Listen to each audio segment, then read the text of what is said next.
வாயிருக்காது. நாங்கெல்லாம் சிங்கத்தோட உண்ணாக்க வெட்டுக்குன்னு பிடிங்க திங்கிறீங்கடா மர தமிழ். ஸோ இன்னைக்கு நம்மளோட டைனிங்ல நம்ம என்ன சாப்பிட போறோம் அப்படின்னு சொல்லி பார்க்கலாம். சரி, ஓகே. ஸோ இது என்ன நல்லா பாத்துங்க. என்ன இது?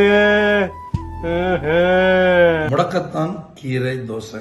ஸோ முடக்கத்தானை வச்சு அரைச்சி இன்னைக்கு சாப்பிட்றோம். இந்த முடக்கத்தான்ல வந்து என்னன்னு கேட்டீங்கன்னா நிறைய ஸ்பெஷல்ஸ் இருக்கு. நம்ம உடம்புல வந்து மூட்டு வியாதி, மலச்சிக்கல், பெண்களுக்கு வந்து இந்த மாதவிடாய் பிரச்சனைகள், இந்த மாதிரி தலைவலி, இந்த மாதிரி நிறைய விஷயங்கள் இந்த முடக்கத்தான்ல இருக்கு. நம்ம கிராமப்புறத்தில் இது ரொம்ப ஈஸியாக கிடைக்குது. ஸோ ஹெல்த்தி ஃபுட் நம்மளுக்கு எவ்வளவு முக்கியமோ அதுமாரி இந்த மாதிரி விஷயங்களும் நம்ம அப்பப்போ சாப்பிட்டுக்கிறது நல்லது. ஸோ வாய்ப்பு இருக்கிறவங்க கண்டிப்பா வாரம் ஒரு வாட்டியோ 10 நாளைக்கு ஒரு தடவையோ இதை சாப்பிடுங்க. முக்கியமா இந்த ஐப்பசி மார்கழி இந்த குளிர்காலத்துல வந்து இதை வாரம் ஒரு வாட்டி கண்டிப்பா அந்த முடக்கத்தான் தோசை எடுத்துங்க. அது ரொம்ப நல்லது அப்படின்னு சொல்லி சொல்றாங்க. ஸோ இப்போ நம்ம சாப்பிடலாம் எப்படி இருக்குன்னு சொல்லிட்டு ரம்யா வந்து முன்ன கேட்டு இதை வாங்கி அரைச்சி சட்னி இருக்கும், செமையா இருக்கு.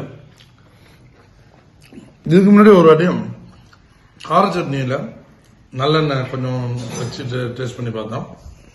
செமையா இருந்தது டேஸ்ட். இப்போ சூப்பர். இப்போ வந்து பருப்பு சட்னி வச்சிருக்கிறாங்க, நல்லா இருக்கு.